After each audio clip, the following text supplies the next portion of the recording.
मुगलाजम गाउँपालिका वडा नम्बर 4 का हाम्रो यो रारङ छाँगाको पुल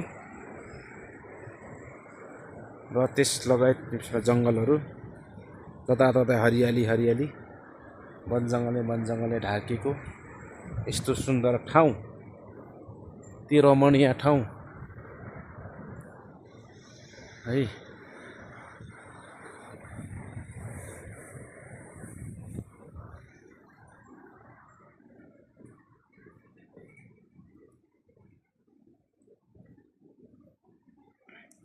रमाइलो छ।